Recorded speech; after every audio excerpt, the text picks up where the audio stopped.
김진의 돌직구쇼에 오신 여러분 반갑습니다. 김진입니다. 전 오늘도 저희 돌직구쇼 오픈 스튜디오 앞에 나와 있습니다. 한파가 이어지는 가운데 지금은 서울 하늘에 이렇게 많은 눈이 내리고 있습니다. 보기에는 참 예뻐 보이긴 하는데 이 추운 날씨 탓에 이 눈이 빙판길로 변하면 좀 위험하지 않을까, 저는 그것부터 좀 걱정이 됩니다. 각별히 길 걸으실 때, 운전하실 때 조심하시기 바라겠습니다. 민주당의 이재명 대표의 이 두 번째 검찰 출석까지 이틀이 다가왔습니다. 많은 언론 보도에서 이재명 대표와 관련된 수사 상황들 보도되고 있는데 오늘은 어떤 내용이 있을지 잠시 후에 이야기 나눠보겠습니다. 저는 비가 오나 눈이 오나 매일 아침 이곳에서 여러분을 기다리겠습니다. 김진의 돌직구쇼 지금 라이브로 시작합니다. 잠깐만요.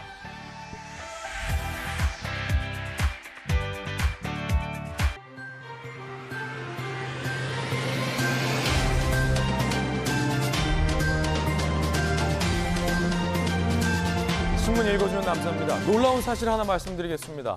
지금 국회가 계속 열리고 있다는 거 아십니까? 현안이 많아서 여야가 국회를 열기로 합의한 건데 개점 휴업 상태입니다.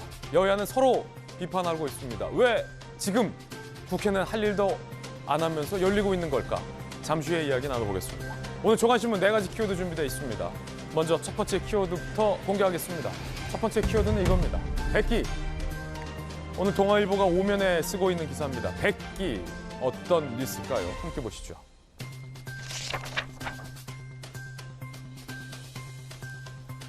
나경원 전 원내대표가 드롭했습니다. 불출마를 선언했습니다. 이 지지층이 어디로 갈 건지가 초미의 관심사입니다. 김기현 의원은 대세론을 통해 흡수하겠다. 안철수 의원은 출마 봉쇄 역풍이다 라고 다른 목소리를 냈습니다. 요즘 여론조사에서 김기현, 안철수 두 분의 지지율이 상당히 높게 나오고 있는 가운데 과연 두 후보가 결선 투표로 진검승부를 할 수 있느냐, 아니면 김기현 의원의 대세론으로 끝날 것이냐가 기자들 사이의 관심사입니다. 일단은 서로 1차 투표에서 과반 확보를 구상하고 있습니다만 그 과반 확보라는 게 생각보다 그렇게 쉬운 일은 아닐 것 같습니다. 이어서 두 번째 키워드입니다. 두 번째 키워드는 이겁니다. 결속. 한겨레 신문이 사면에 쓰고 있는 기사입니다. 이재명 대표가 초선 강경파 철험회 의원들과 회동을 했습니다. 검찰 맞서 내부 결속 다지기에 나섰다라고 한겨레 신문은 분석하고 있습니다. 검찰 출석 앞에 철험회와 오찬한 이유가 있을 거란 얘기입니다. 이재명 대표는 말하지 않고 주의 깊게 들었다고 하는데 박주민 의원은 검찰 수사 가서 말하지 마라. 어차피 재판에서 다 말할 텐데 검찰 수사 협조하지 말라 라고 조언을 했다라고 알려지고 있습니다. 논란입니다. 지난번 성남FC 의혹과 관련돼서 검찰에 출석했을 때도 상당수 답변을 질의서로 대체한다라고 사실상의 묵비권을 이재명 대표가 행사했다라는 논란도 있었는데 과연 이번 검찰 출석 때는 어떻게 답변할지도 상당히 궁금합니다. 이어서 다음 키워드입니다. 세 번째 키워드입니다. 폭탄. 경향신문이 이면에 쓰고 있는 기사입니다. 폭탄. 어떤 폭탄일까요? 이거 어쩌라는 겁니까? 날 추운데 난방 하라는 겁니까? 말라는 겁니까? 지난달에 2배, 3배 난방비 폭탄 때문에 신음하고 있는 우리 서민분들, 국민분들이 많습니다.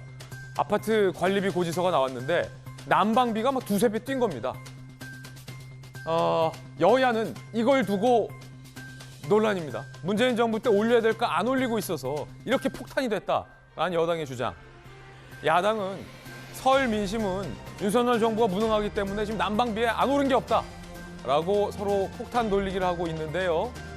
일단 국민 걱정부터 좀 해주시기 바라겠습니다.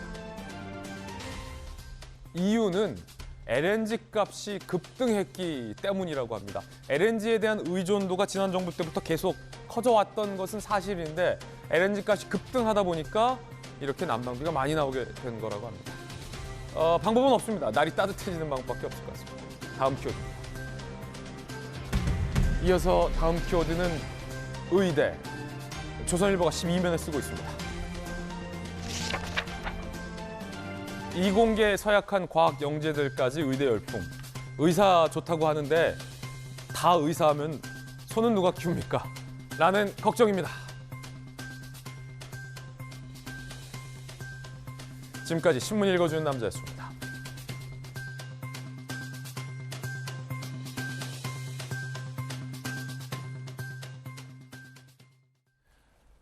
눈이 펄펄 내리고 있습니다. 이 눈을 뚫고 오신 분들 소개해드리겠습니다. 언론인 출신, 기자 출신의 한신대 김수경 교수, 국민의힘에서 이번 전당대회에 또 선관위원을 맡고 계신 이양수 의원 나오셨습니다. 두말할 필요 없는 민주당의 대통령 후보 박용진 의원, 강력계 형사 출신의 변호사 박성배 변호사 나오셨습니다. 어서 오세요. D-2입니다. 이틀 뒤면 이재명 대표가 또 검찰에 출석합니다. 이번엔 대장동 의혹과 관련해서 검찰이 물어볼 게 상당히 많다고 해요. 질문지만 100페이지라는데 이재명 대표는 과연 어떻게 답변할지 박주민 의원은 거기 가서 말하지 마라 라고 조언을 했다는데 그 첫 번째 이야기 시작하겠습니다. D-2 대장동 초연. 오늘 각종 언론 보도를 통해서 새로운 이야기들도 보도되고 있는데 유동규 전 본부장도 이 검찰이 의심하고 있는 428억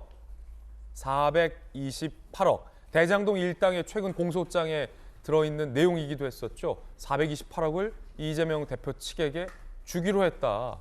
유동규 전 본부장도 이 428억을 언급했다고 합니다. 2014년 12월 무렵 김만배로부터 대장동 수익 지분을 받기로 했고 정진상, 김용과 다 얘기된 부분이다. 정진상, 김용과 다 얘기된 부분이다. 검찰 공소장에 따르면 김만배 씨가 대장동 수익의 절반가량, 자기 수익의 절반, 그게 428억이죠. 이걸 이재명 대표 측에게 주기로 했다. 유동규를 통해서 정진상을 통해서 이재명 대표의 승인까지 됐었다라고 검찰은 쓰고 있는데요. 유동규 전 본부장도 같은 얘기를 했습니다. 정진상이 이재명 대표에게 보고했다고 보고 안 하면 뒷감당 어떻게 하겠냐라고 유동규 전 본부장은 검찰에 진술했다라는 언론 보도입니다. 2015년 2월 이후 대장동 지분을 구체적으로 논의했다. 3분의 1씩 나누겠다 한 건 형식적이다. 사실상 이재명이 쓰자고 하면 줘야 하는 돈이다. 저수지로 저장된 것이다 라는 언론 인터뷰도 있었습니다. 이재명 대표가 쓰자고 하면 줘야 하는 돈이다. 거기에 더 나아가서 이 대장동 입찰을 이재명 당시 시장이 제안했다라고도 유동규 전 본부장은 주장했습니다. 남욱 김만배가 선거 도왔다고 설명하며 입찰 방식으로 대장동 사업자 정해지면 곤란합니다 시장님 이렇게 보고했다는 겁니다. 선거 도운 거 아시잖아요. 근데 입찰하면 안 됩니다. 이 양만 떨어지면 어떡해요. 뭐 이런 취지겠죠. 그러자 이재명 시장이 이차의 사업자로 들어오면 되잖아 라고 본인에게 얘기했다. 이후 추진 과정에서 민간 사업자들이 원하는 방향으로 지침이 내려왔다라고 유동규 전 본부장은 주장했습니다.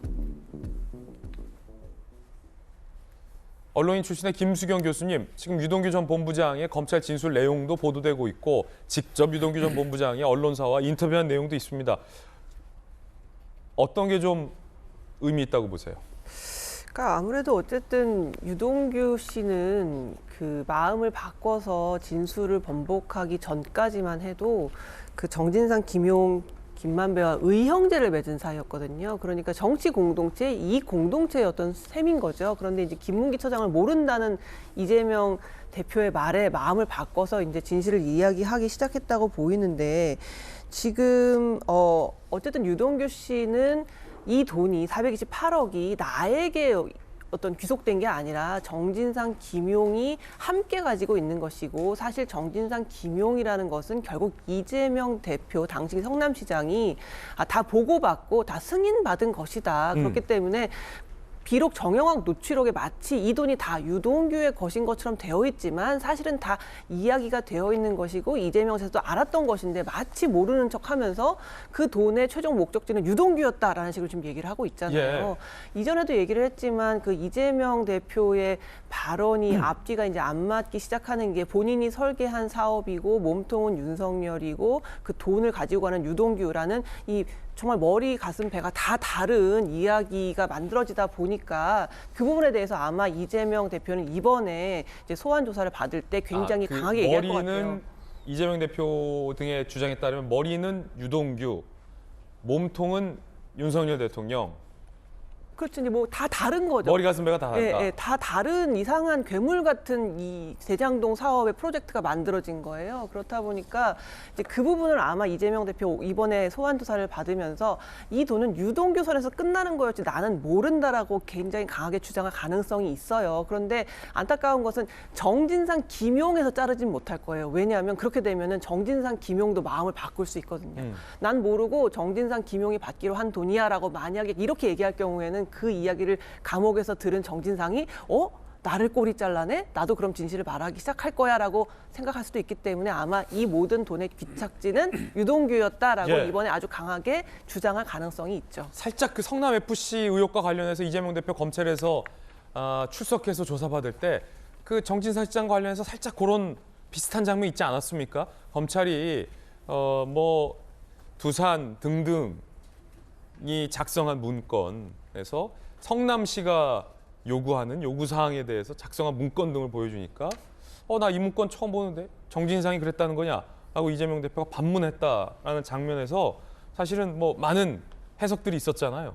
그렇죠. 사실 그 이야기를 들은 정진상이 과연 어떤 생각을 했을지가 궁금해요. 사실 지금까지 이재명 대표에게 많은 사람들이 정진상 김용이 어쨌든 구속 기소가 됐다면 사과 표시라든가 유감 표명이라도 해야 되는 거 아니냐라는 말에 이런 방구하지 않았거든요. 왜냐하면 여기에 대해서는 입을 열 수가 없어요. 미안하다고 하는 순간 어쨌든 내 아랫사람의 불찰이었다라고 하는 순간 정진상 김용은 이걸 다 내 잘못으로 뒤집어 씌우겠구나라는 인상을 받을 수밖에 없기 때문에 아마 이재명 대표는 묵묵부답 아무 말도 할 수 없는 게 그래서였고 이번에 검찰 조사에서 아마도 이제 검찰 쪽에서 흘러나온 이야기 같은데 정진상이 정말 그랬다는 말이냐라는 말에 정진상은 생각이 복잡해질 것이고 이번에 대장동 조사를 받을 때도 뭐라고 이야기하는지가 흘러나온다면 김용, 정진상, 나아가서는 김만배의 생각도 여러 가지로 복잡해지고 달라질 수 있다는 생각이 듭니다. 예, 물론 이재명 대표가 최근에 정진상, 김용 두 사람의 혐의에 대해서도 검찰이 조작 수사를 한 것이다라는 취지로 비판을 했다라는 부분도 함께 말씀드리겠습니다. 유동규 전 본부장이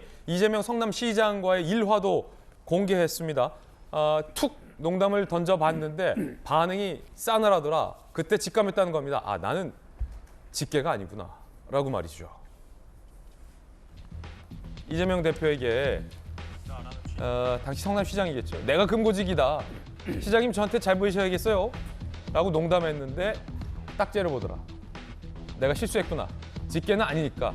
정진상 정도 되면 비밀을 공유하는 직계들이고 라는 일화도 언론 인터뷰에서 이야기를 했습니다. 2021년 당시 유동규 전 본부장에 대해서 이재명 대표가 측근 아니다라고도 공개석상에서 얘기한 바 있습니다. 유동규 전 본부장은 그 이전에는 몰랐던 거였나요? 들어보시죠.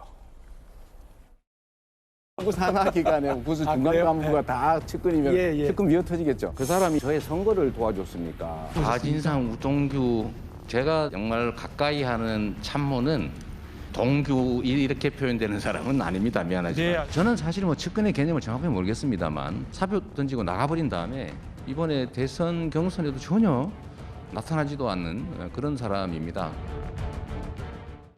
이양수 의원님, 요게 이제 주관적인 느낌 차이인데 뭐 유동규 전 본부장은 자기가 측근이요 이만큼 내가 선거도 돕고 유동규 본부장 주장에 따르면 이 금고지기 역할도 자기가 하고 대장동 사업도 자기가 다 하고 하니까 꽤 측근이다라고 생각했을지 모르겠는데 그런 거 있잖아요. 왜 이거 농담 몇 마디 해보면 알잖아요. 우리의 사이가 농담이 용인되는 사이인지 특히 위아래가 있는 사이에서 툭툭 이 농담 던져봤을 때 보는 반응 뭐 두세 가지만 보면 바로 알 수 있지 않습니까? 유동규 씨가 본인의 위치를 잘 알고 그에 맞게 처신하지 않으면은 저럴 때 이재명 당시 시장 딱 한 방에 그냥 날아가는 거죠. 이재명 대표 같은 경우에도 당시에 또 간과한 것이 있습니다. 뭐냐면 이제 대부분의 높은 사람들은 잘 모르는데 자기는 소수의 아주 측근, 진짜 뭐 좌청룡 우백호 요 정도 되는 사람하고만 비밀을 공유하고 그 밑은 전혀 보안 유지가 잘 되고 있다고 착각들을 하는데 또 그 사람 자기 바로 측근에 있는 사람과 그 다음 측근 그 다음 측근과 그 다음 측근 이 사람들끼리는 일을 하다 보면 또 정보가 공유가 됩니다. 그래서 세상에 비밀이 없다는 얘기가 나오는 거고 공직자라든지 어떤 뭐 이런 자리에 있는 분들은 그래서 항상 옳지 않은 일을 했다가는 그게 그 순간에 힘이 이끌을 때는 비밀이 유지가 되지만 조금만 지나서 그 힘이 없어진다든지 아니면 본인들한테 이해관계가 없을 때는 그런 비밀들이 막 드러나게 되거든요. 그래서 저는 그 이재명 대표가 당시 상황을 유동규 본부장 정도는 모를 것이다. 유동규 씨는 모를 거다 이렇게 생각하고 있는 것 같은데 제가 보기엔 지금 뭐 사실은 그 대장동 일당이라고 하는 사람들이 상당히 지금 정보를 공유하게 되어 있고 그다음에 사람이 굉장히 천재가 아닌다면은 모든 것을 비밀에 붙일 수가 없습니다. 자기 그 다 앞뒤 다 알고서 스스로 보안을 지킨다고 노력한다고 하지만 결국은 은연중에 다 튀어나가거든요. 김만배 씨가 이 그 천화동인 1호에 대해서 저거는 그분 거야라고 하는 게 은연중에 나갔잖아요. 그러니까 김만배 씨가 다 동생들인데 그분이라고 얘기할 사람은 사실은 이재명 대표밖에 없는 거거든요. 그러니까 은연중에 나가는 것 이런 것들을 그 사실은 지금 간과하고서 있기 때문에 검찰이 그렇게 그 이재명 대표는 본인은 모를 거라고 생각했던 부분에 대해서 얼마나 지금 증거와 자료 수집과 수사를 했는지 그것이 이재명 대표의 뭐 죄를 뭐 없으면 뭐 결백하게 해줄 것이고 있다면 그것을 처벌을 받게 할 수 있는 그런 키가 아닌가 생각이 듭니다. 이 유동규 전 본부장 주장을 따라 보면 그 상황을 좀 생각해 보면 이재명 시장은 유동규라는 사람을 측근이라고 생각하지도 않고 신뢰하지도 않은데 툭 와서 시장님 제가 금고직이니까 저한테 잘 보이셔야겠어요. 어허허 분위기 어떡할 겁니까? 지금 그랬다는 거 아니에요? 머쓱해서 나는 직계가 아니구나. 농담해도 안 되는구나. 이걸 느꼈다는 거 아닙니까? 유동규 본부장의 주장에 따르면. 만약에 진짜 측근이었다면 뭐 이재명 대표가 사실 유머러스 하잖아요. 그러면 이 농담을 좀 받아줄 법도 할 것 같은데 어떻습니까, 이영수 의원님? 그러니까 유동규 씨는 그 정진상이나 김용이라고 불리는 이재명 그 대표의 측근들과 상당히 긴밀한 관계를 가지고 있고 그리고 본인이 대장동 사업 관련해서 김만배 씨와 이렇게 남욱 변호사 이런 것들을 해 나가면서 그 선거에 실제로 도움을 주고 있다. 남욱 씨나 김만배 씨가 도움을 주고 있다. 이런 식으로 보고도 하고 해서 본인은 상당히 가까울 것으로 알고 있었는데 실제로는 이재명 대표한테는 전혀 그런 관계가 아니었다는 거죠. 유동규 씨는 본인이 알고 있는 정보가 굉장히 많고 그리고 자기가 측근이라고 생각할 만큼 나는 깊이 개입됐다고 생각했는데 이재명 대표로부터 저런 대접을 받으면 상당히 좀 뭐 기분이 나쁠 수가 있습니다. 그래서 지금도 사실은 저 이야기하는 게 약간 비아냥거리는 식으로 나는 측근이 아니었다라고 이제 이야기하고 있잖아요. 그런 감정이 지금 그대로 지금도 묻어나는 거죠. 그런데 김용 정진상의 경우에도 유동규 씨처럼 이재명 대표로부터 외면을 받았을 경우에 어떻게 나올지는 좀 두고 봐야 됩니다. 사실 유동규 씨도 처음에는 계속해서 검찰 수사에 협조를 안 했습니다.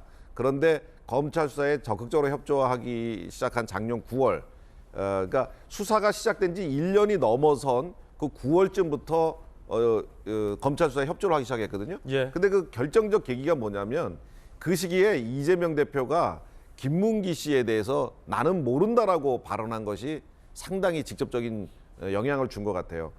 이재명 대표는 자기한테 불리하면은 저렇게 극단적 선택을 하신 분도 그리고 평상시에 잘 알던 분도 나는 모른다 해버리는구나. 근데 본인의 신세가 이제 거기에 투영이 되는 거겠죠. 그래서 저는 앞으로 김용 정진상의 그 수사 과정에서 그리고 재판 과정에서 진실이 어느 정도 드러나느냐에 따라서 그분들의 태도도 결정될 것이라고 예상을 합니다. 이재명 대표 소환을 앞두고 검찰이 최측근인 정진상 실장을 소환해서 조사했다라는 내용도 보도되고 있습니다. 이재명 소환 3일 앞둔 어제 정진상 불러 막판 사실관계 확인에 주력했다라는 보도인데요. 대장동 일당의 공소장 중에 대장동 배당금 428억 주겠다.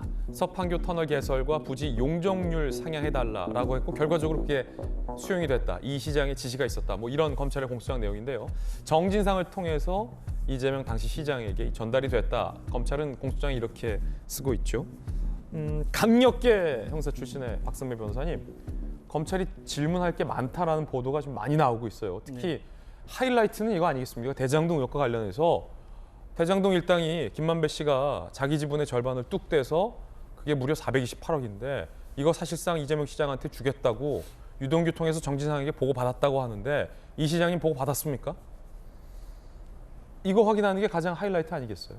하이라이트가 되겠죠. 이 사건은 배임 입증이 관건인데 사실 이 사건에서 언뜻 배임 입증이 쉽지는 않습니다. 네. 그 이유가 성남 도계공이 우선 수익을 확보하고 남는 이익을 민간 사업자들이 가져가는 구도를 짰다는 것 자체로 성남 도계공이 손해를 볼 수 있다고 평가할 수 있는가라는 관점이 충분히 제기 가능합니다. 그렇지만 일정한 의도가 있다면, 즉 성남 도계공이 더 수익을 확보할 수 있었음에도 더 수익을 확보하려는 시도 자체를 차단했다면 그때는 배임죄가 성립할 여지가 있죠. 이른바 대장동 일당들에게 수익을 더 몰아주려 한 의도가 있다면, 그건 배임이다. 그 의도는 결국 돈을 받았거나 그렇지 않고 이전부터 공직자와 민간 사업자가 유착 관계를 유지해 왔다면 어느 정도 입증이 가능하겠죠. 지금까지 검찰의 시각은 이 428억 천화동인 1호 지분 절반을 김만배 씨 측이 이재명 대표 측에게 전달해 주기로 약속했다. 즉 돈을 받기로 하고 이와 같은 구도를 짰다고 보고 있었던 반면에 현재 드러나고 있는 정황을 지켜보면 그 이전부터, 즉 2014년 성남시장 재선 당시부터 김만배, 남욱 등으로부터 선거 도움을 받고 그때부터 이재명 대표 측과 김만배 씨 측이 서로 유착 관계를 형성해서 줄곧 서로 도움을 주고 받는 관계로 이어져 왔다. 그렇다면 일정한 의도를 추단할 수 있다는 것이 검찰의 시각으로 더해진 것 같습니다. 여기에 유동규 전 본부장의 진술이 상당 부분 구체적인 진술로 드러나고 있는데 유동규 전 본부장의 진술이 비교적 구체적이긴 합니다. 예를 들어서 애초에 지분을 넘겨주기로 했을 때는 지분의 구체적인 분배 비율은 정하지 않았다가 그 이듬해 구체적인 지분 분배 비율을 정하기 시작했고 나중에 김만배 씨 측이 지분을 축소하는데 김용 전 부원장이나 정의상 전 실장이 별다른 말을 하지 않고 이라고만 반응하더라. 줘야 받는 거니까 별다른 반응을 할 수 없었던 것 같다. 상당히 구체적으로 진술하고 있긴 합니다. 그렇지만 이 정도로 큰 사건을 누군가의 진술만으로 입증해내기는 어렵죠.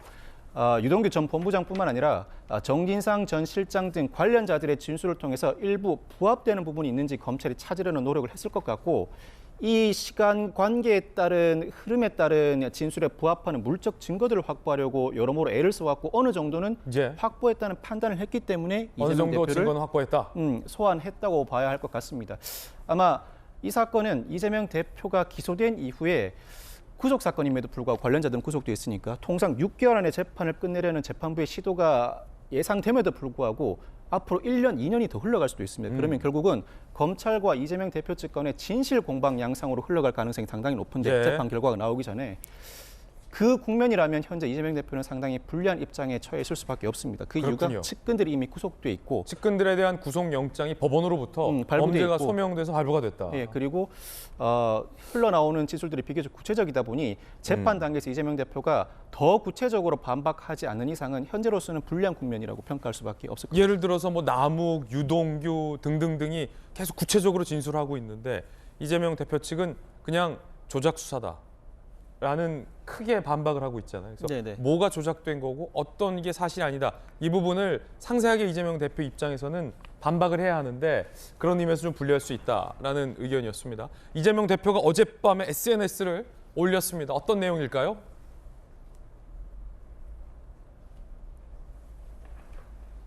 어처구니 없는 일, 사필 규정할 것입니다. 라는 짤막한 글을 어제 올렸습니다. 김만배, 천화동인 1호 아무도 몰라 너라는 것이라는 기사도 함께 링크를 했습니다.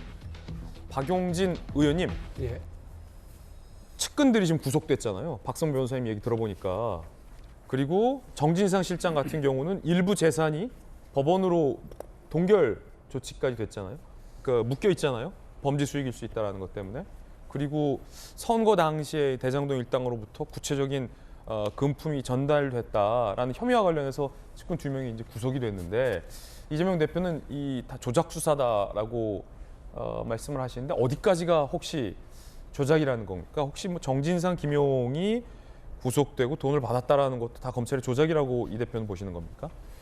글쎄요. 그러니까 저는 뭐 늘 말씀드립니다만 우리가 그걸 전제로 해야 됩니다. 이재명 대표와 관련된 혐의는 구체적으로 지금 아직 밝혀진 건 없어요. 그리고 그냥 언론에 나오고 있는 이야기들, 그리고 검찰 쪽에서 주장하고 있는 것들, 국민의힘 쪽에서 계속 이렇게 부추기고 있는 내용들은 전원의 전원인 경우들이 많고, 예. 우리 이제 박승배 변호사님을 통해서도 우리가 확인했습니다만, 전원 증거는 사실상 그것을 전달했다고 하는, 예를 들면 김만배 이 사람이 나는 그런 적 없다라고 얘기하는 순간 뭐 증거 효력을 이제 잃어버리기 때문에 말씀하신 것처럼 직접적인 증거 혹은 그 정황을 뒷받침할 만한 물적 증거 이런 것들이 있는지 없는지가 뭐 중요하지 않겠습니까? 그런데 더 이전에 중요한 건 그러니까 이재명 당대표가 유죄인지 무죄인지 우리는 아무도 모르는 거예요. 그러니까 사법적 영역이고 사법부에서 판단을 해야 될 문제이기 때문에 이 문제를 가지고서 우리가 이러쿵저러쿵 얘기하는 거, 그리고 언론에서 흘러나와서 얘기하는 거, 사실은 뭐 검찰에 가서 진술을 하고 또 법리적 방어를 하고 이러면서 이제 서로 다툼의 영역으로 있다고 저는 생각을 합니다. 지금 뭐 우리가 봐야 될 건 아까 잠깐 우리 앵커가 말씀하신 것처럼 이른바 정진상, 김용 이 두 분이 이제 재판부에 의해서 사법부 판단에 의해서 영장이 발부돼서 구속 상태에 들어간 건 이분들과 대장동 일당 사이에서 오고 간 금품이 있다. 그리고 그러한 증거들에 대해서 구속 수사가 필요하다라고 하는 걸 구속 재판이 필요하고 구속 수사가 필요하다라고 하는 걸 이제 확인을 한 정도이지, 이 돈이 예를 들면 이재명 당대표에게 혹은 이재명 시장에게 이렇게 전달되었다거나 하는 것에 대해서는 아직 검찰에서도 언론에서도 이 부분에 대한 얘기는 없기 때문에요. 저는 뭐 단순히 그냥 조작이다라고만 얘기하는 게 아니라 이렇게 풍부하게 많은 스토리들이 나왔음에도 불구하고 여전히 결정적이고 직접적인 증거와 이걸 뒷받침할 만한 정황 증거 사실들을 확인을 했는지가 되게 중요하다고 생각하고요. 역시 확인이 됐다 하더라도 그거 역시 사법부에서 유무죄를 다퉈야 될 다툼의 영역 아니겠는가. 이 부분에 대해서 조금 이렇게 좀 차분하게 지켜볼 필요 있겠다 싶습니다. 최근에 한 그 여론조사가 있었는데 저희 돌직구쇼에서 소개해드렸는데 지금 단계 말고 이재명 대표가 이 대장동 의혹과 관련해서 검찰로부터 기소가 됐을 때 당 대표직을 수행하는 것이 적절하냐를 두고 60%가 넘는 일반 국민들이 당 대표에서 물러나는 게 맞다라는 응답이 있었고, 민주당 지지층에서도 30%가 넘는 비율이 당 대표에서 사퇴하는 게 맞다라고 응답을 했던데, 만약에 검찰이 기소했을 때 박용진 의원께서는 이재명 대표가 당 대표직을 유지하는 게 맞다고 보십니까? 사퇴하는 게 맞다고 보십니까? 일단 그때 가서 보시죠. 그때 가서 보는데요. 그 당헌 80조 제가 늘 얘기를 합니다. 왜냐하면 당헌 80조라고 하는 건 민주당의 당직자가 부정부패 뇌물 이런 것들과 연루가 되어서 기소가 되었을 때요. 그 기소가 됐다고 하는 건 검찰이라고 하는 그 수사 당국을 통해서 일정하게 사실관계를 좀 확인을 하고 이제 재판으로 넘어간다는 단계 아니겠습니까? 그러나 그 경우에도 무죄 추정의 원칙은 존재합니다. 그래서 그 당에서 할 수 있는 조치는 이 사무총장이 이 당직자의 당무를 정지시키고 여기까지입니다. 그리고 만일에 이 부분에서 억울하고 정치 탄압의 소지가 있거나 해명이 좀 가능하다 싶으면 이전에는 윤리심판원에서 그거를 판단을 했는데 지금은 이제 당무위원회로 이거 정치 탄압이야. 그러니까 당무 정지 필요 없어. 이렇게 하는 걸 결정할 수 있도록 이제 변경은 되어 있습니다만 여전히 이 정신은 살아 있습니다. 그래서 개인의 리스크가 당 전체의 리스크로 옮겨붙지 않도록 안전장치를 만들어 놓은 거고요. 이런 장치는 민주당뿐만 아니라 국민의힘에도 있는 걸로 알고 있습니다. 그러니까 현명한 각 정당의 어떤 안전장치 조항인데요. 이와 관련해서 저는 논의는 필요하다고 생각합니다. 그런데 이미 비슷한 일로 지금 국회에서 체포동의안까지 이렇게 부결까지 이제 있었던 노웅래 의원과 관련해서도 아직 검찰이 기소도 아직 안 하고 있는 상황이에요. 이러한 절차들 다시 보시면 알 겁니다. 앞서서 정진상, 김용 두 분은 당헌 80조 적용 대상임에도 불구하고 스스로 당직을 사퇴하는 걸로 이 문제가 정리가 됐었거든요. 그거는 좀 지켜봐야 될 것 같고요. 당무를 정지하는, 당직을 정지하는 그런 상황이지 그렇다고 해서 뭐 선출직 자리를 물러나라거나 혹은 본인이 유죄인 걸 인정하는 하는 거랑은 이제 다른 당의 정치적 조항입니다. 예, 이양수 의원님. 그 사실 뭐 지금 언론에 보도되고 이제 검찰에서 조사되고 나와 있는 것들이 사실 우리 국민의힘의 주장에 의해서 움직이는 것은 아닙니다. 사실은 지난 대선 경선 때 이낙연 후보께서 이재명 후보에 대해서 이제 이렇게 문제 제기했던 것들이 이제 검찰 조사를 통해서 이렇게 나오는 거고, 그다음에 또 우리 박영진 의원께서도 왜 이렇게 자꾸 아픈 기억을 건드세요? 박영진 의원 당시 출연 안 하면 어떡합니까? 예. 경선 당시 살짝 이렇게 예. 제기하셨던 문제들에 대한 검찰 조사나 이런 것들이 이제 지금 나오고 있는 것이라서 사실은 이제 민주당에서는 이것을 좀 겸허하게 받아들였으면 좋겠다. 당내에서 제기된 문제들이 사회적으로 이슈화되고 검찰 조사로 이루어진 것이다라는 말씀을 먼저 드리고요. 그리고 이재명 대표께서 왜 이렇게 국회의원이 되고 당 대표가 되고 이렇게 노력을 했는지를 지금 저희는 아주 열실히 알 수가 있습니다. 사실 지금은 이 사안은 지방자치단체장 때 민간 사업자들과 부패를 저지른 그런 사안에 대한 조사입니다. 그런데 왜 당대표가 되고 국회의원이 이렇게 됐을까? 지금 민주당이 철저하게 의원들이 나와서 철험의 의원들이 뭐 방어해주고 국회 전체 일정을 갖다가 뭐 체포라든가 소환 조사 못하게 막고 있고, 이런 것들이 바로 그 되려고 하는 이유였다. 그래서 민주당도 이제는 이 책임으로부터 자유로울 수 없다, 이런 말씀드리고, 그리고 김용하고 정진상 이 최측근 두 분의 입이 사실은 굉장히 중요한데, 이분들도 만약에 이재명 대표가 지금 자연인으로 있으면 그 자연인 이재명을 지키기 위해서 우리가 같이 이렇게 고생을 해야 되는가 하는 생각을 안 할 수도 있어요. 그런데 민주당의 당대표니까 책임감이 드는 거예요. 민주당의 당대표 그리고 현직 국회의원, 이 사람을 내가 지켜야지 하는 의무감이 있어서 자기가 어떻게 되든지 간에 나 이 사람을 살리고 봐야 된다라고 하는 그런 의무감이 들 수가 있거든요. 그래서 그런 차원에서 이재명 대표가 저렇게 국회의원과 당대표를 위해서 다른 사람들이 그렇게 말리는데도 불구하고 했었나 하는 생각이 들고요. 하지만 민주당이 저는 뭐 그 집단지성을 발휘해서 이재명 대표를 지키기 위해서 본인들이 그동안 지켜왔던 숭고한 가치를 저버리지는 않을 것이다라고 저는 끝까지 믿고 싶습니다. 예, 여야 두 분의 의견 들어봤습니다. 앞서서 서두에 이런 말씀을 드린 적이 있습니다. 지금 국회가 열리고 있습니다. 1월 내내 열리고 있었습니다. 그럼 그 1월 국회에서 뭐가 처리됐을까요? 주제 공개합니다. 임시국회가 한 일. 현안이 많다라는 이유로 임시국회가 1월 내내 열리고 있습니다. 매일같이 열리고 있는데 과연 무엇을 했는가와 관련해서 사실상의 개점 휴업 상태다라는 언론의 비판이 많습니다. 민주당이 긴급 민생 법안 처리, 이태원 참사 국조 결과 보고서 채택 등 이유로 1월 임시국회 소집을 요구했습니다. 국민의힘 반발에도 단독 강행이 됐죠. 임시국회 소집 2주 넘도록 본회의가 개최되지 않았다. 이태원 국조 결과 보고서 채택 외에 소득은 없었다라는 지적이 나오고 있습니다. 여야 내달 임시국회 합의했어요. 2월 임시국회 일정 합의했어요. 2일 개회, 6일 8일 대정부 질문하기로 합의가 됐습니다. 오늘 30일 본회의 개최하기로도 합의가 됐습니다. 민주당 관계자. 사실상 2월 초까지도 이 대표를 향한 검찰 여당발 사법 프레임 공세에 집중하고 방어에 온 힘을 쏟기 바쁠 것이다 라는 민주당 관계자의 한 언론 인터뷰도 나와 있는 상황입니다. 김수영 교수님, 국회 문은 왜 연 거예요?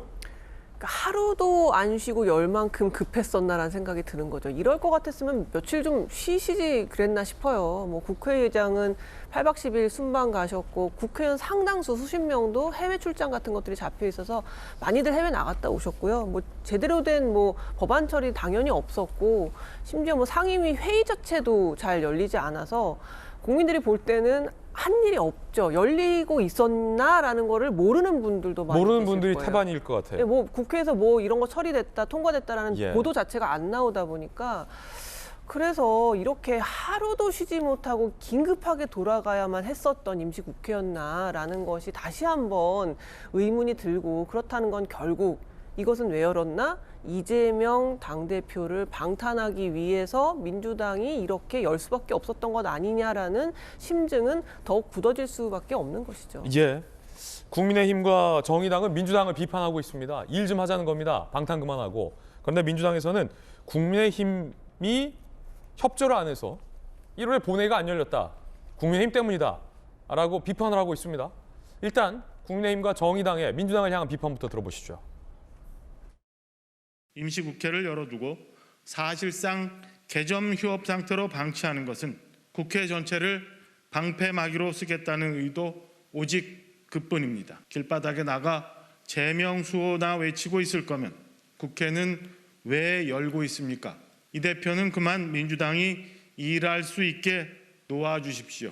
더불어민주당은 이재명 대표 지키기에만 열을 올리고 제1당으로서 국회 운영에 가장 큰 책임과 역할이 있는 더불어민주당의 직무유기를 지적하지 않을 수 없습니다. 더불어민주당 이제 그만 일 좀 합시다.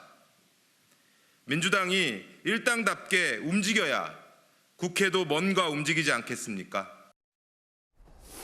정의당에서는 민주당이 직무유기다. 이제 그만 일 좀 하자. 방탄 증만하고 라고 직격을 했습니다. 그럼 이번에 민주당 이야기 들어보겠습니다. 민주당에서는 권력 줄서기에만 여당이 혈안돼 있기 때문에 1월에 본회의를 못 연 건 아니냐라고 국민의힘 탓을 합니다.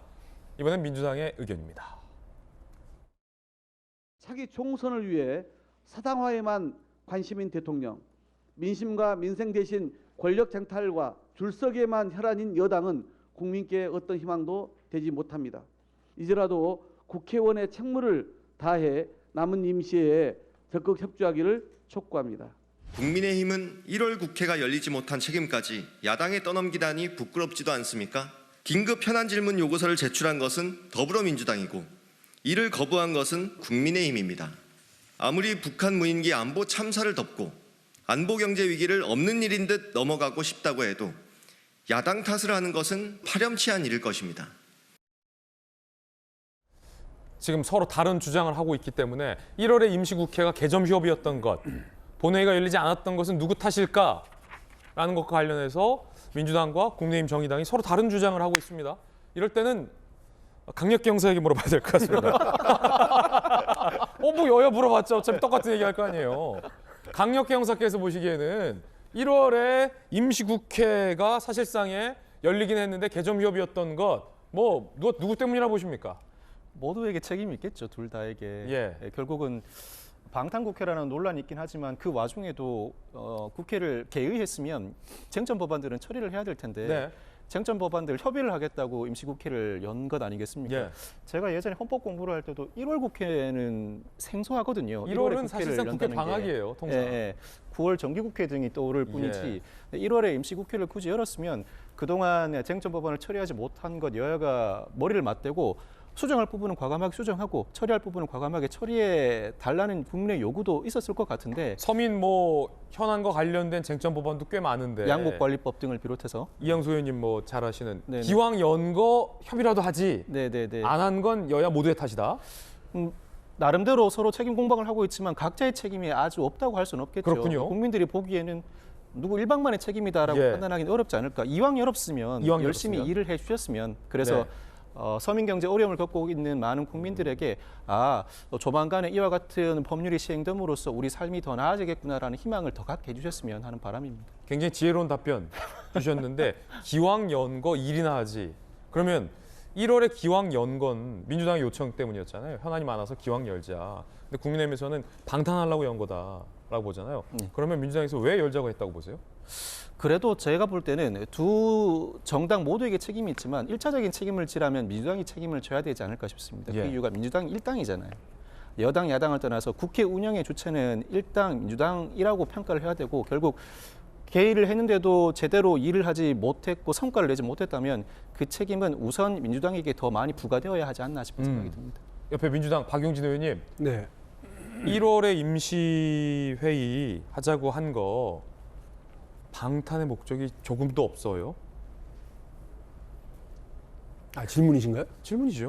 방탄의 목적이 조금도 없냐? 예.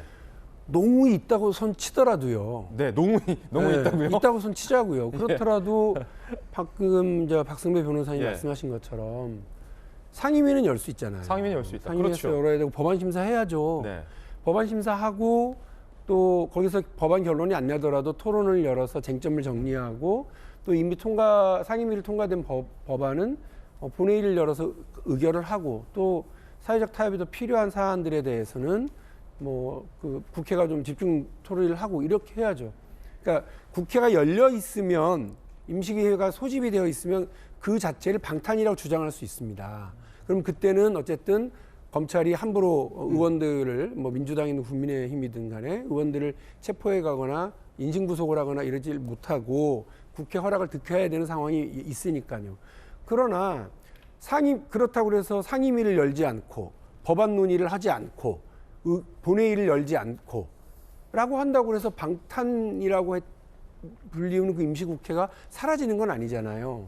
그러니까 국민의힘이 방금 말씀하신 것처럼 기왕 열었으면 수제비도 팔고 칼국수도 만들어 팔고 팔아야 되는데 방탄이든 아니든 그냥 문 열어놓고 나는 이거 가게 문 연 것과는 나는 관계없어 이렇게 하는 게 음식점을 열어놓은 사람들의 좋은 태도는 아닌 것 같아서요. 저희가 속해 있는 정무위원회는 법안 심사 소위를 열어서 논의를 했습니다. 훌륭하군요. 그것과 이재명 대표의 사법처리 문제와는 전혀 동떨어진 문제였고 정무위에는 여야 의원들이 함께 그렇습니다. 검토했겠군요. 다만 이제 저희는 자꾸 더 열자 그러는데 제가 전해들은 여당 쪽의 입장은 아니 우리 지금 전당대회 앞에 두고 이거저것 일정도 조정할 거 많고 그러니까 자주 열고 이러는 것보다는 그냥 합의된 대로만 하자 이제 이렇게 해서 한번 고성이 오고 가기도 했어요. 예. 제가 보는 앞에서. 그러나 어찌 되었든 간에 국회가 1월에도 해외 출장 나가는 의원들이 있고 또 국내에 있는 분들은 관련된 법안을 처리하고 논의하고 하는 것 저는 그거랑 방탄국회 논란과는 무관하게 했었어야 되는 일 아닌가? 이렇게 생각을 하고 있습니다. 방탄이 농후하더라도 일을 안 한다 해서 방탄이 없어지는 건 아니지 않느냐. 이영수 의원님. 방탄이 없어지지는 않는 거 아니냐. 일은 해야지. 이런 주장인데. 예, 옳으신 말씀이고요. 예. 그런데 이제 사실 9월부터 12월까지 매년 아주 정기국회와 그다음에 12월 임시국회 결산 이런 예산 이런 것 때문에 국회에서 굉장히 타이트한 시간을 보냅니다. 네. 그리고 나서 대부분의 경우에 1월 달에는 국회를 휴점합니다. 왜냐하면 그런 이제 예산 통과된 거 그다음에 정기국회 때 통과된 법안들 이런 것들이 행정부에서 이제 1월 달에 열심히 또 이제 그런 것들을 추진해 나가고 국회는 약간 재충전의 시간을 갖고 또 이때 의원 외교를 또 활발히 합니다. 왜냐하면 미국, 중국, 러시아 이렇게 돈이 많은 나라들은 외교를 공여를 하면서 이렇게 돈을 다른 사람한테 주면서 일본도 그런 걸 많이 하죠. 그렇게 외교를 하는데 우리나라는 그만한 돈이 없기 때문에 각 의원들이 아프리카, 남미 이렇게 이름도 모를 나라들까지 다 가가지고 친선 외교를 합니다. 선진국에 배우러 가는 것도 있지만 친선 외교를 합니다. 그래서 사실 아프리카 어느 나라도 한 표고 미국도 한 표거든요. 유엔에서는. 그래서 우리가 국제 대회라든지 이런 거 아니면 직책 유엔 사무총장이라든지 이런 거 할 때 우리가 그런 확보를 하기 위해서 의원 외교를 많이 합니다. 그런 것도 굉장히 필요한 거죠. 그래서 1, 2월 달은 원래 그런 식의 시간으로 활용을 해야 되는데 사실 무리하게 민주당에서 방탄국회를 열었죠. 그러면은 현안이 있기 때문에 열 수밖에 없다 그러는데 사실 본회의 같은 경우에는 반드시 회기 중에 열어야 됩니다만 상임위 현안 보고 같은 거는 언제든지 비회기 중이라도 열 수가 있습니다. 사실 1월 달에 회기를 열지 않는다고 해서 각 상임위에서 어떤 상황에 대해서 대처를 하지 못할 일은 없습니다. 그리고 매우 중요한 시급한 법안들은 지난 정기국회 때 논의를 했습니다. 지금 새로 또 논의해야 되는 거는 사실 2월 국회에 열어도 충분한 거죠. 그래서 이번 국회는 민주당이 기존의 관례라든가 그다음에 국회에서 사실 상당히 필요했던 여러 가지 일들을 하기 위해서 국회를 열었다라기보다는 방탄국회를 열었다라고 좀 보기가 쉬울 것 같고요. 그런데 방탄국회라도 열었는데 좀 일을 하지 않았는가 하는 부분에 대해서는 저희 당도 물론 그 책임을 통감하고요. 예. 앞으로 뭐 좀 1월 30일 날 본회의가 있다라고 하는데 사실 거기에서 법안을 얼마나 처리할지는 모르겠어요. 왜냐하면 소위라든가 상임위를 열어서 넘겨줘야지만 거기서 법을 많이 통과가 되는데 그래서 국민들한테 놀지 않았다, 쉬지 않았다라는 그런 모습을 보여주려고 지금 급하게들 이렇게 여는 것 같은데 뭐 국회의원의 한 사람으로서 송구하다는 말씀 올립니다. 예. 자, 여야 공이 책임 있는 거 아니냐라는 패널들의 공통된 지적도 들었습니다. 그런가 하면 이재명 대표가 철험해 당내 강경파 의원들과 오찬을 했습니다. 그 안에서 과연 무슨 얘기가 오갔을까요? 영상으로 먼저 보시죠.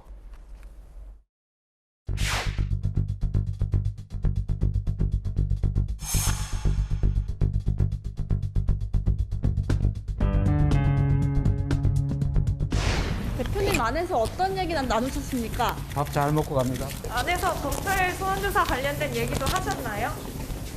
28일 이후에 새벽 수사 받으실 계획 있으세요? 자, 고생하셨습니다. 민주당이 조금 더 강하게 해달라는 이런 저런 국정 민심에 대해서도 드렸습니다. 울트라 검찰공화국이 좀 너무 심한 거 아니냐, 여기에 대해서 민주당의 역할이 필요한 거 아니냐, 고개 끄고 좀 하셨죠. 강하게 대응하라. 박주민 의원은 뭐라고 조언했을까요? 한 라디오에서 이렇게 얘기했군요. 묵비권 하라고 말씀드릴 것 같다. 수사받을 때 묵비가 기본적 원칙. 검찰에서 진술 열심히 할 필요 없다. 어차피 재판에서 다 하는 거 아니냐? 라고 이야기를 했습니다. 김수영 교수님, 검찰 수사에 성실히 협조하겠다와 묵비권을 행사하겠다가 병립할 수 있습니까? 그러니까 묵비권은 어쨌든 피의자의 권리이기 때문에 뭐 묵비권을 행사하라는 것 자체가 잘못된 조언은 아니라고 생각을 합니다만, 어쨌든 그동안 검찰의 성실히 조사에 임하겠다라는 기조하고는 좀 비협조하자는 얘기인가라는 조언으로 들려서 좀 상치되는 느낌이 있는데요. 사실 저는 좀 흥미로운 것이 과연 이 철험회에 이제 여러 율사들, 법조인 출신들이 많은데 이런저런 조언을 했겠죠? 이게 과연 이재명 대표를 위한 조언이었을까? 아니면 본인을 위한 조언이었을까? 이런 생각을 해보게 되는데, 왜 그러냐면 지금 이재명 대표의 정치적 운명에 자기의 정치 생명을 건 사람들이 너무 많아요. 지금 이재명을 결사옹위하고 있는 뭐 철험회라던가 친이계의 여러 의원들이 있지 않습니까? 이런 사람들 같은 경우에는 이재명 대표가 검찰에서 뭐라고 하는지, 혹시 구속되는지, 그래서 유죄를 받는지에 따라서 자기의 정치적 생명도 날아가게 생겼거든요. 그렇기 때문에 이재명 대표가 최대한 검찰에서 잘 방어하고 비협조해서 최대한 유죄가 나오지 않게끔, 구속되지 않게끔 하는 게 본인의 정치 생명하고 너무 직결돼 있다 보니까 이제는 이재명 대표 한 사람의 목숨이 자기 목숨이 아닌 거예요. 함부로 내려올 수도 없어요. 아마 절대 못 내려오게 막을 거예요, 이 사람들이. 왜냐하면 그렇게 되면 자기까지 날아가 버리니까.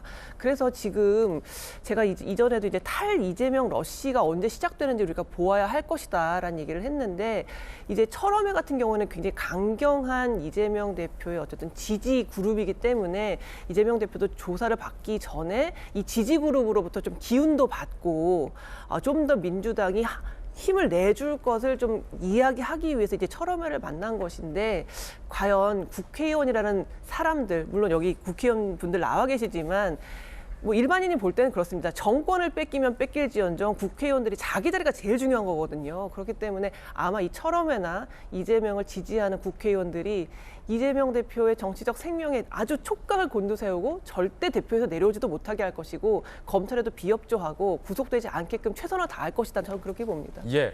한편 이재명 대표는 주중에는 일해야 되니까 토요일에 검찰 출석하겠다라고 밝힌 바 있습니다. 그런데 일종의 뭐 전략이라면 전략일 수 있겠을 텐데요. 이 전략이 5년 전에도 이재명 대표가 똑같이 얘기한 바 있었다라는 보도가 나왔습니다. 그때의 발언들 준비되어 있는데요. 들어보겠습니다. 아무 잘못도 없는 제가 또 오라고 하니 제가 가겠습니다. 주중에는 일을 해야 되겠으니까 제가 27일 아니고 28일 토요일에 출석하겠습니다. 그리고 제가 변호사 한 분 대동하고 가서 당당하게 맞서도록 하겠습니다.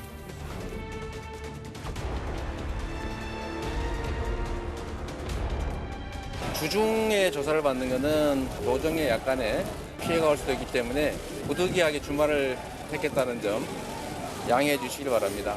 그리고 오늘 이 조사를 받는 것은 죄가 된다는 사람, 또 죄가 안 된다고 생각하는 사람 입장을 확인하는 자리이기 때문에 제가 이 사안에 대해서 성실하게 소명하도록 하겠습니다. 이번에도 5년 전처럼 이제 주말 검찰 출석을 이재명 대표가 택한 겁니다. 주중에는 당시에는 도정, 지금은 당무를 봐야 하기 때문에 검찰 나갈 수 없다라는 이유였습니다. 박승배 변호사님, 수사를 해봤던 사람, 뭐 또 수사를 받는 입장에서 생각해봤을 때 주중이 아니라 주말에 이제 불쑥 검찰에 나가겠다라는 역제안을 하는 것이 어떤 의미가 있습니까? 어떻게 보세요? 일반적인 사안이면 서로 협의를 하죠. 예. 먼저 수사기관이 언제 출석해 줄 수 있는지 물어보고 일정이 안 된다고 하면 피의자 측에서도 협의를 요청하고 서로 조율하는 과정에서 날짜를 도출하기 마련인데 이 사안은 검찰도 어느 일자에 출석하라는 요청을 해왔고 이재명 대표도 그에 맞서서 어느 일자에 출석하겠다고 못을 박아버렸습니다. 제1야당 대표가 일단 출석하겠다는 입장을 밝힌 이상 검찰로서는 안 받을 수 없었고 부득이 토요일 조사를 이어나갈 수밖에 없는 상황으로 보이는데 이 사안을 두고 이재명 대표가 다양한 노림수의 결정체라는 분석도 나오고 있습니다만 그렇게까지 평가할 일인지는 모르겠습니다만 사실 검찰 입장에서는 주말 조사가 다소 불편하긴 합니다. 평일보다는. 주말에는 어차피 이 사안을 두고는 검사와 수사관들이 모두 일을 할 테지만 일단은 나름 준비해둔 일정이 있고 구속되어 있는 사건 처리 등 각종 사안과 연계해서 나름 일정을 짜두었는데 그 일정을 어그러뜨리는 상황이기 때문에 다소의 불편은 감수해야 되는 상황이긴 합니다. 그렇지만 이재명 대표 입장에서도 다양한 노림수라기보다는 자신은 평일에 일을 해야 하는데 검찰의 무리한 반복 소환 요구에 어쩔 수 없이 응하는 모습을 보여주기 위한 메시지를 보내는 차원에서 이 같은 선택을 한 것으로 보입니다.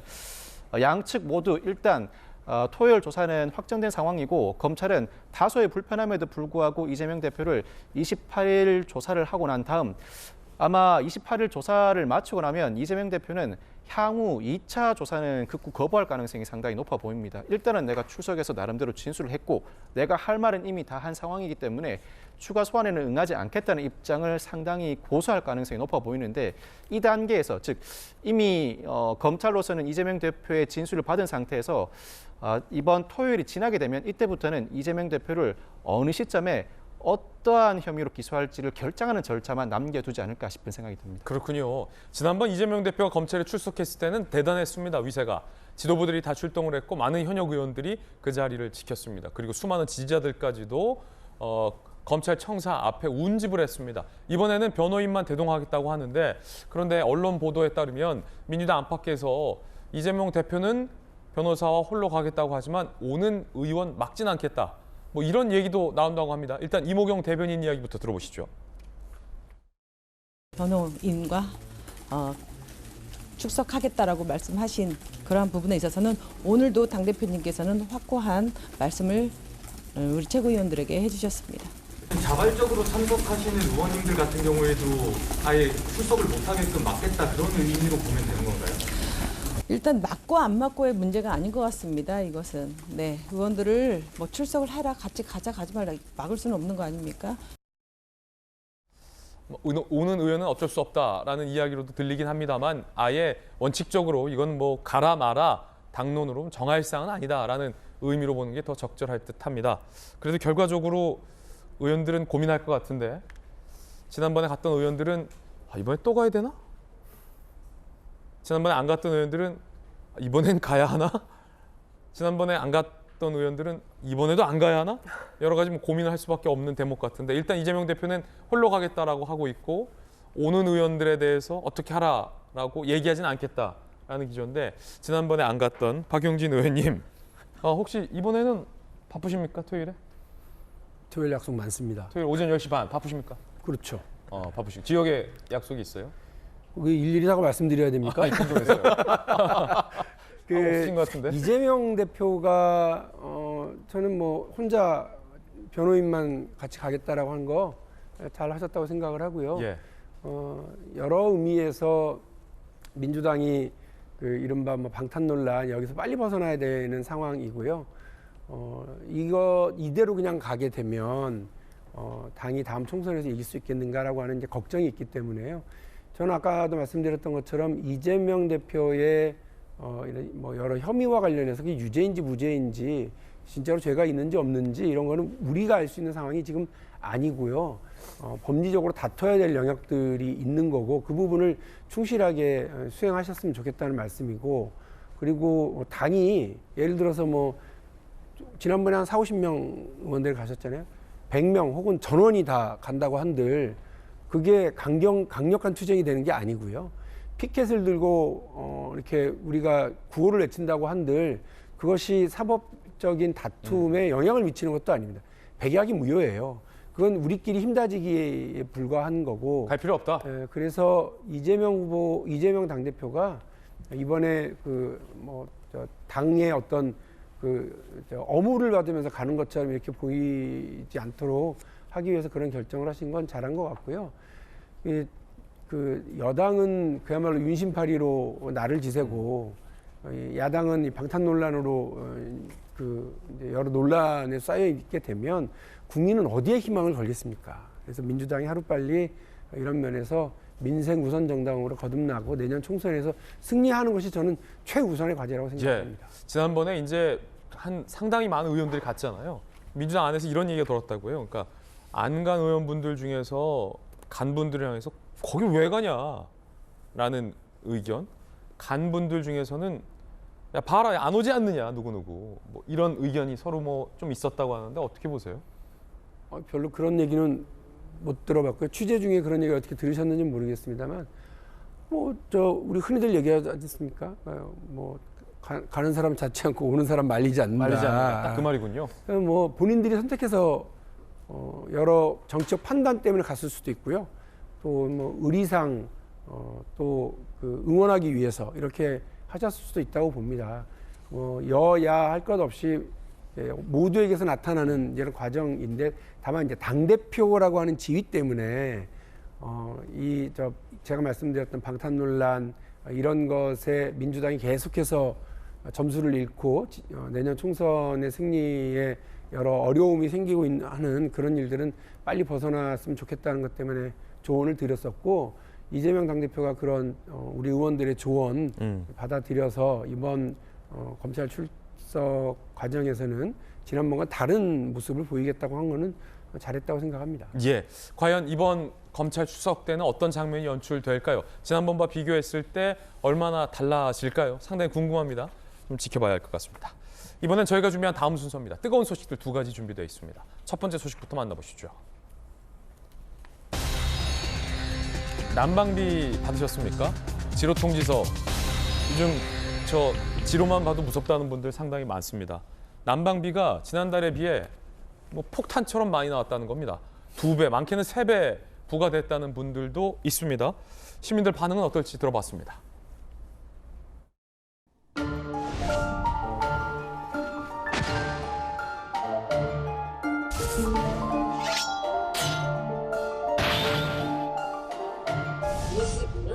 이상이 나왔고 전년도로 보니까 13만 원인데 막 열이 받쳐가지고 관리사무소를 갔었는데 연휴라 문을 닫았어요. 돈 벌어서 세금 내다 보면 우리는 먹을 것도 없는데 이걸 해야 될지 마야 될지가 아까 맞아 제일 관건이란 얘기죠. 너무 많이 올라서 무서워서 뗄 수가 없어요. 애들이 막 엄마 집에 왜 이렇게 추워? 집이 더 추워 그래. 난방비가 이렇게 많이 나왔습니다.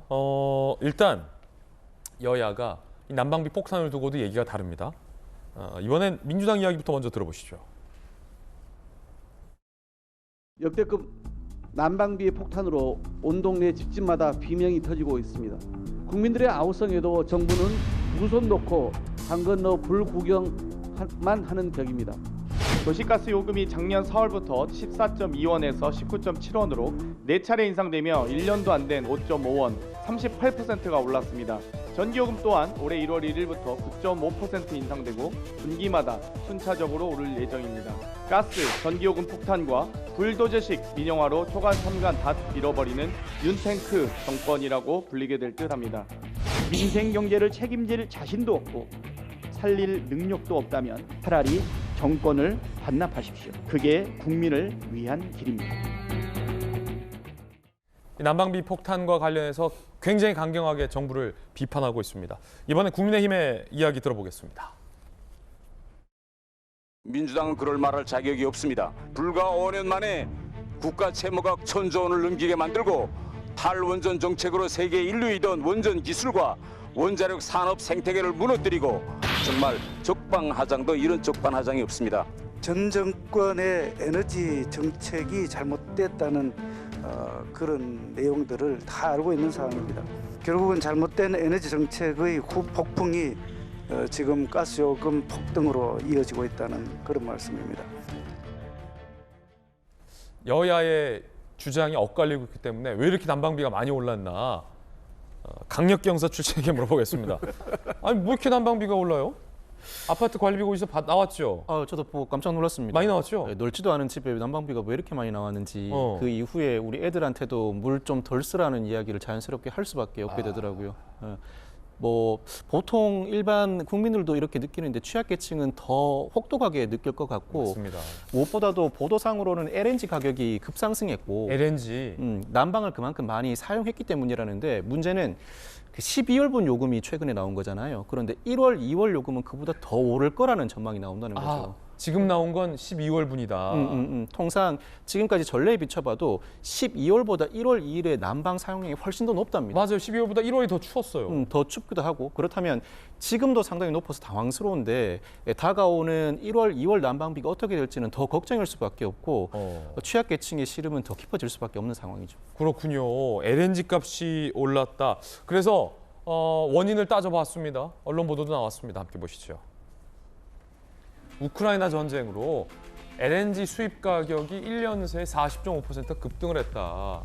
주택용 도시가스 요금이 지난해 4차례 걸쳐서 38.5%가 올랐다는 겁니다. 전현 정부 각각 2차례 인상, 윤 정부에서 큰 폭으로 상승을 했습니다. 1년 새 40.5%가 수입 가격이 급등을 해서 자연스럽게 가격이 이렇게 폭등했다라는 겁니다.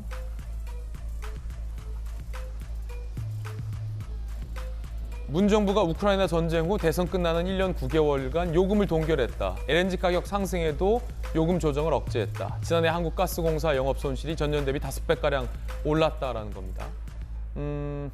탈원전은 영향이 없다라는 얘기도 나오고 있습니다. 뭐 다양한 이유예요. LNG 값이 오른 것, 지난 정부에서 요금을 올리지 않고 눌러왔던 것, 뭐 이런 것들이 갑작스러운 난방비 폭탄으로 원인으로 분석이 되고 있습니다.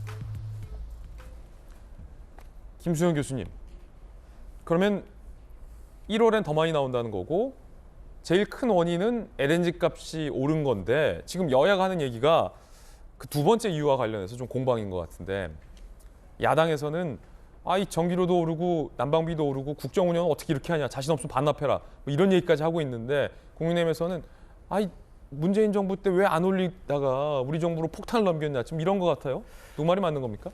에너지 위기라는 건 사실 이렇게 뭐 정부에 따라서 일어나는 일은 아니잖아요. 국제적인 지금 흐름이 에너지가 굉장히 부족하고 특히 우크라이나 전쟁 때문에 아주 전 세계가 몸살을 앓고 있어요. 유럽 같은 경우도 마찬가지고요. 그렇기 때문에 이걸 지금 정부가 잘못한 거냐, 지난 정부가 잘못한 거냐로 계속 싸우는 게 좀 소모적이라는 생각이 들고 진짜 좀 어떤 생각까지 드냐면 북한이 무인기를 띄워도 이거는 여가 잘했냐 야가 잘했냐를 싸우잖아요. 북한은 가만히 두고. 그러니까 너무 모든 것을 다 이전 정부가 잘못했냐 지금 정부가 잘못했냐라고 얘기하는 건 굉장히 소모적이고 쓸데없는 논쟁 같아요. 제 생각에는. 그리고 어쨌든 우크라이나 전쟁으로 LNG 값이 올랐는데 그게 지금 정부의 잘못은 아니지 않습니까? 그리고 역대 정부가 LNG 가격이 오르는 거에 비해서는 너무 이 난방비 조정을 적게 한 거죠. 그러니까 적자가 너무 누적되다 보니까 지금 정부의 입장에서는 좀 큰 폭으로 올릴 수밖에 없었다라는 입장인 건데요. 사실 뭐 정부가 국민을 대상으로 에너지 장사를 하는 건 아니지 않습니까? 그렇게 돈을 받아서 이익을 폭리를 취해가지고 이런 건 아니잖아요. 그런 국제적인 정세, 에너지 위기를 반영해서 가격을 조정할 수밖에 없는 거기 때문에 이거를 무조건 지금 정부가 잘못했다라고 말하기는 좀 어려운데 다만 국민들이 체감하기에는 어쨌든 내 주머니에서 돈이 더 많이 나가야 되기 때문에 당연히 정부에게 문제를 제기할 수 있죠. 그렇기 때문에 이제 좀 에너지 취약계층에게는 여러 가지 뭐 보조금이라던가 여러 가지 지원책이 좀 더 마련돼야 되고 더 크게 보자면 기후 위기 때문에 겨울은 더 추워지고 여름은 더 더워지기 때문에 에너지 위기는 더 심해질 거예요. 좀 장기적인 대책을 세웁시다라는 얘기를 여야가 했으면 좋겠지. 이게 네 잘못이냐 내 잘못이냐 이런 건 좀 지친다는 생각이 듭니다. 예, 이재명 대표도 난방비를 언급했습니다. 그리고 국민의힘에 이에 대한 입장도 나와 있습니다. 들어보시죠. 저희 집에도 난방비가 나왔는데 갑자기 너무 많이 올라서 깜짝 놀라서 이게 뭐 잘못 계산된 건가. 최근에 난방비로 고통받는 분들도 많아지고 있는 이런 상황에서 저희가 30조 추경 또는 30조 지원 예산 말씀을 드렸는데 정부 여당이 크게 관심이 없어 보입니다. 나라 국권을 텅텅 비게 만들며 망국적 포퓰리즘으로 일관하던 못된 습관을 버리지 못한 채 하다 이재명 방탄에 국민 혈세까지 투입하려 하고 있으니 민주당의 기이한 행태에 국민들께서는 혀를 내두를 지경입니다. 첫 소식 전해드렸습니다. 이번엔 뜨거운 소식 두 번째 소식 만나보겠습니다. 북한의 무인기 침투 때 군의 정보 전달 시스템이 구멍이었다라는 지적이 나옵니다. 함께 보시죠. 지난해 12월 26일 북한 무인기가 들어왔을 때 긴급 통신망인 방공부대 고속지령대 각급 부대에 전파되지 않았고 대응 작전을 위한 고속 상황 전파 체계도 작동하지 않았고 북한 도발 정보 시스템 분석 대응하는 밈스도 작동하지 않았다. 그럼 뭐가 작동한 겁니까? 세 개가 다 먹통이었으면 북한 무인기 침범 40분 후 일반 유선 전화로 전파했다라는 얘기가 뒤늦게 동아일보로 취재되고 있습니다. 유선 전화요? 이양수 의원님. 네. 유선 전화요? 저게 어떻게 된 거냐면 원래는 이런 비상 상황이 생길 때 이 여러 가지 체계로 전파, 상세 내용을 전파하는 시스템을 가지고 있습니다. 그런데 무인기의 경우에 이것이 새대로 나중에 새대였을 경우가 있기 때문에 그걸로 오인될 확률이 있기 때문에 그것을 발동하기에는 전군의 이제 비상 경계령이 확 내려지는 거니까 새대 가지고서 만약에 전군 비상 경계령 내리는 건 문제 있지 않느냐 좀 더 확인해 보자 그래서 방공망을 식별하는 기관들끼리만 전화로 지금 이런 게 있는데 당신네 확인해 봐라 그쪽으로 갈 거다 이런 식으로 해서 서로 막 확인을 했던 거죠. 근데 나중에 알고 이제 40분 정도 지나서 확실하게 이제 이것이 새대가 아니고 무인기가 확실하다라고 하는 이제 확인을 하고 나서는 이제 그 다음부터는 이제 정상적인 절차로 보고를 했다는 거죠. 만약에 무인기라고 하는 것을 사전에 식별을 했었다든지 그런 경험이 있었다면 아마 바로 발령이 됐을 텐데 그렇지 처음 식별한 그런 상황이었기 때문에 확인 과정 중에서 지체가 된 것 같습니다. 예. 그러니까 우리의 방공 식별망 그리고 보고 체계 그거 자체가 무력화되거나 어디 고장 나서 안 된 것은 아니고 본인들이 판단하에 확실하게 확인되기 전까지 보고를 안 한 그런 사안인데 어쨌든 뭐 위험이라고 하는 것이 유사시에 어떻게 닥쳐올지 모르는 거기 때문에 나중에 이것이 오인됐던 것이라도 오인된 것일 수 있다 하더라도 일단은 경계 경보를 발령하고 정상적인 시스템을 작동시키는 것이 맞았다 하는 것이 전문가들의 견해고요. 그렇게 해서 이것과 관련된 사안 판단한 그런 고위 장교부터 하급자까지 조사를 다 실시해서 문제점을 찾아낸 것으로 알고 있습니다. 예, 유엔사가 남북 모두 정전협방 위반이다라고 지적을 한 부분도 보도가 됐습니다. 남북한 모두 정전협방 위반이다라고 잠정 결론을 유엔군 사령부는 내렸다라고 합니다. 두 번째 소식까지 살펴봤습니다. 이번엔 저희가 준비한 세 번째 이야기 시작할 텐데 나경원 전 의원이 불출마를 택했습니다. 왜 불출마를 했을까? 그리고 나경원 전 의원을 지지하던 사람들은 누구를 찍을까?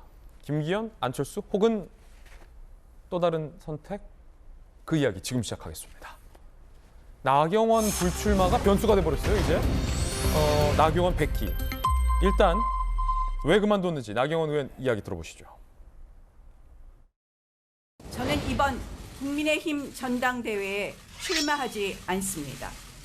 우리 당의 분열과 혼란에 대한 국민적 우려를 막고 화합과 단결로 돌아올 수 있다면 저는 용감하게 내려놓겠습니다. 출마로 결정을 하신 가장 중요한 이유가 뭘까요? 당을 사랑하는 마음으로 솔로몬 재판의 진짜 엄마의 심정으로 제가 그만두기로 결정했습니다. 앞으로 전당대회에 있어서 제가 어떠한 역할을 할 공간은 없다. 솔로몬 엄마의 심정으로 그만둔다고 밝혔습니다. 내가 진짜 엄마인데 자꾸 내 아들 갖고 자기 아들이라고 하니까 내가 포기한다라는 의미인 것 같습니다. 누가 아들이라는 건지는 상당히 궁금합니다. 그런데 나경원 전 의원 주변 안팎에서는 캠프 사무실까지 알아봤다. 그런데 후보 본인이 그만두기로 했다. 의아합니다. 조금 더 들어가 보죠. 연휴 중 선거 캠프 사무실 임대 계약 알아보고 주요 캠프 인선도 마친 상황이란 거예요. 그제 오후 회의 후에 돌연 불출마를 결심. 노안으로 투병 중인 부친 반대 영역이다라고 얘기하지만 설 연휴 동안 많은 원로도 불출마를 권유했다라는 이야기도 나옵니다. 그런데 또 이회창 전 대표는 나가라라고 출마를 권유했다라는 또 다른 언론 보도도 있어서 돌연 나경원 전 의원이 그제 오후에 불출마를 결심한 이유에 대해서 주변 참모들도 조금 의아해하는 듯한 분위기도 있습니다.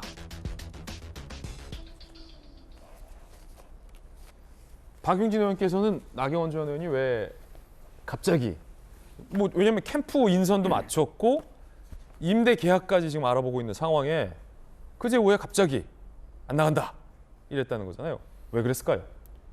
저는 뭐 나경원 의원 개인은요 좀 싱거운 사람 돼버렸고요, 웃기는 사람 돼버렸다고 생각합니다.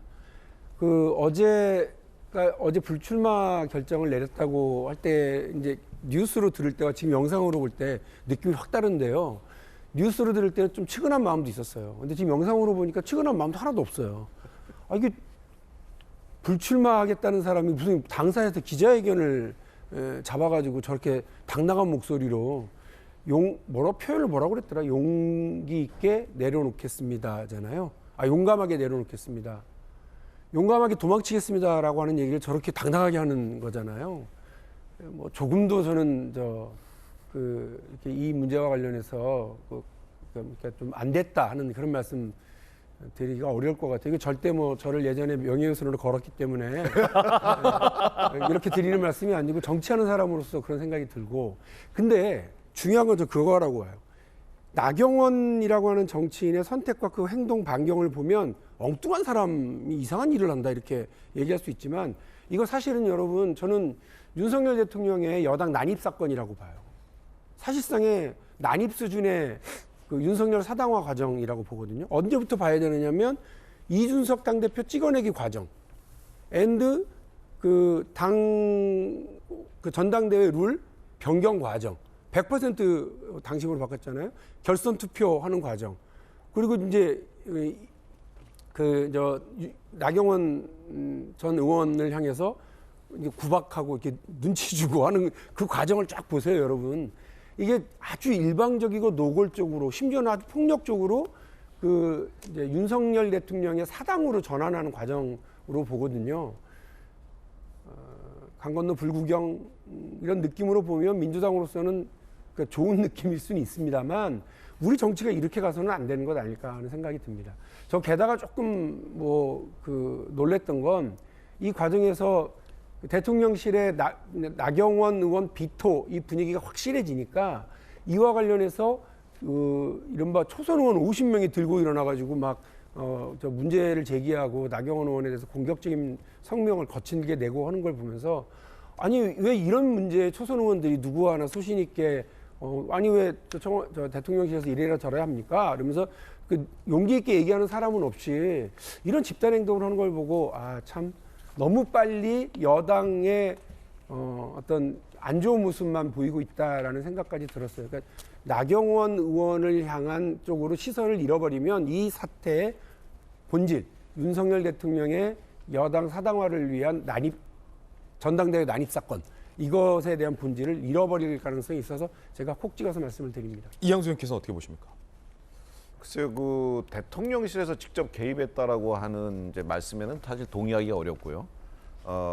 왜냐하면은 국회의원들이 초선 의원들이 뭐 한 50여 명 이렇게 참여해서 뭔가를 이렇게 하는 것에 그리고 대통령실에서 조직적으로 뭐 연락을 한다든지 해서 했기는 좀 어려웠을 것 같고 아마 초선 의원님들 사이에서 그런 공감대가 형성된 거 아닌가 하는 생각이 듭니다. 그런데 그 방식에 있어서는 저도 사실은 뭐 찬성하지는 않습니다. 뭐 개별적으로 연락들을 한다든지 아니면 뭐 의사 표현할 수 있는 여러 가지 방법이 있는데 이렇게 그 뭐 이제 서명 날인을 통해서 한 것은 나경원 대표를 상당히 어렵게 만드는 일이었고 궁지로 좀 모는 것이었고 아마도 나경원 대표하고 국회의원 생활을 같이 안 해봐서 좀 다소 냉정할 수 있는 분위기가 아니었나 그런 생각도 좀 드는데 어쨌든 또 당원들 사이에서 이제 그리고 초선 의원들 사이에서 나경원 대표께서 이제 그 말씀하시는 과정에서 좀 대통령실에 그 대통령의 발언을 좀 곡해할 수 있게 만든 그런 부분 때문에 그렇게 한 것 같아요. 그런데 앞으로는 좀 더 민주적이면서도 세련된 방법으로 그런 것들을 의사 표현을 하고 전달했으면 좋겠고 나경원 대표는 우리 당의 훌륭한 자산입니다. 뭐 이번 선거 불출마를 통해서 뭐 정치적 생명이 끝났다라고 보여지지는 않고요. 우리 당에서 오랫동안 정치를 하고 하면서 갈고 닦은 재원이기 때문에 앞으로도 언제 또 다시 필요할 때 쓰여질 그런 제목이다 이런 생각이 들고 이번 전당대회에 있어서는 사실 저는 전당대회 선관위원으로서 이제 중립을 지켜야 되는 입장이지만 한편으로는 흥행에도 성공을 좀 해야 됩니다. 근데 이 흥행 성공을 위해서는 사실 좀 많은 사람들이 많이 나와서 그 중에 제일 표만이 얻는 사람이 당대표가 되는 그런 구조가 좀 좋은데 이게 후보들이 한 명 한 명 이제 그 유불리라든가 본인의 선택에 따라서 이렇게 드랍을 하게 되면 나중에 너무 그 좀 소수의 인원만 가지고 선거를 해야 되면 흥행에 있어서 조금 그 좀 국민적 관심이 좀 떨어지지 않을까 하는 그런 우려는 같습니다. 그래서 저는 오늘도 이제 선관위 회의를 해야 되는데 지금 흥행을 일으킬 수 있는 방법, 국민들의 관심이 여당 대표가 누가 되느냐에 관심의 초점이 맞춰질 수 있도록 최선을 다하겠습니다. 예, 아마 이제 나경원 의원도 많은 고민을 했을 텐데 대통령과 아예 갈라서는 갈등 국면으로 당을 몰고 가서 안 된다라는 어떤 대승적인 어떤 결단, 판단도 좀 있었던 것 같다라는 언론 보도도 좀 많이 나오고 있습니다. 자, 그럼 나경원 의원을 지지했던 그 표심은 어디로 가느냐가 변수가 됐습니다. 여론조사가 있습니다. 제가 직접 미디어월에서 짚어드리겠습니다. 저와 함께 이동하시죠. 요 3파전에서 나경원 의원은 불출마를 하셨고 두 분만 남게 됩니다. 그러면 나경원 의원을 지지했던 그래도 제법 꽤 되는 많은 지지자들은 이 두 분 중에 누굴 찍을 것인가가 상당히 궁금해지겠죠. 그래서 여론조사 2장 준비했습니다. 국민의힘 당대표 가상 양자 대결 여론조사입니다. 먼저 국민의힘 지지층을 상대로 그냥 물어봤습니다. 양자 대결 시 누굴 지지하게 되냐. 안철수 의원이 49.8, 김기현 의원이 39.4로 안철수 의원이 10.4%포인트 차이로 앞서가고 있습니다. 자, 그렇다면 나경원 의원을 지지한다라고 응답했던 나경원 지지자를 상대로 물었을 때는 어떻을까요? 안철수 의원을 56.4%, 김기현 의원을 34.1%라고 답했습니다. 그 말은 나경원 의원을 지지하던 그 지지자들이 그중에 56%는 안철수 의원에게 찍겠다. 그중에 34%는 김기현 의원에게 찍을 수도 있다라는 얘기가 되는 겁니다. 그렇다면 나경원 의원의 지지자 중 조금 더 많은 사람들은 안철수 의원을 지지하는 것으로 이 여론조사상에서는 보이고 앞서 여론조사를 봤을 때 나경원 지지자와 무관한 국민의힘 지지층을 상대로는 이 여론조사상에서는 안철수 의원의 양자 대결 시에 더 지지한다라고 응답하는 사람이 많았다라는 겁니다. 물론 이 여론조사는 나경원 의원이 최종적으로 불출마 선언하기 전에 실시된 여론조사입니다. 김수영 교수님, 그래서 누가 유리하던 거예요? 그러니까 나경원 전 원내대표가 이제 불출마를 선언했을 때 이제 많은 사람들이 뭐 나경원 전 의원에게 꼭 지지를 보내지 않더라도 당이나 대통령실에서 너무 나경원 전 의원을 몰아붙이는 것 아니냐라는 비판적인 시각도 존재했거든요. 그렇다 보니까 나경원 전 의원에 대한 어떤 동정표가 안철수 의원에게 갈 수도 있다라는 걸 좀 보여주는 결과 같아요. 그렇기 때문에 이 나경원 전 원내대표의 불출마가 누구에게 유리할 것인가. 지금 여론조사상으로 봤을 때는 안철수 의원에게도 유리할 수 있다는 생각이 드는데 좀 아이러니한 것은 저는 나경원 전 의원이 불출마를 선언한 결정적인 이유는 반윤이 될 수는 없었다라고 생각하거든요. 자기는 끝끝내 반윤이 아니라고 주장을 했지만 이 선거에서 내려오지 않으면 끝끝내 자기가 반윤의 중심이 되는 게 너무 부담스러웠을 것 같아요. 그럼 이제 불출마를 했죠. 만약에 안철수 의원 쪽으로 지지가 몰리게 되면 다시 자기가 반윤 표를 안철수에게 몰아줬다라는 그 낙인이 다시 불거질 수 있거든요. 그렇기 때문에 전 나경원 의원이 이 결과를 좀 좌불안석하지 않을까 그런 생각이 들어요. 그래서 마지막에 만약에 계속 안철수 의원에게 이렇게 지지세가 몰리면 혹시 나경원 책임론이 나올 수도 있고 그렇게 되면 또 김기현 의원을 지지하겠다는 말을 할 수도 있는 굉장히 복잡한 속내가 묻어있는 여론조사 결과가 아닌가 싶습니다. 예, 그렇군요. 또 하나의 변수가 있습니다. 유승민 전 의원은 출마할까요, 안 할까요? 비윤계 주자 유승민. 지난 11일 언론 간담회 끝으로 공개 일정이 없어요. 명절에 가까운 의원과 연락 주고받았지만 언급은 없어요. 아직 출마 여부를 결정하지 못한 것 같다라는 관측도 있어요. 이야기 들어보시죠.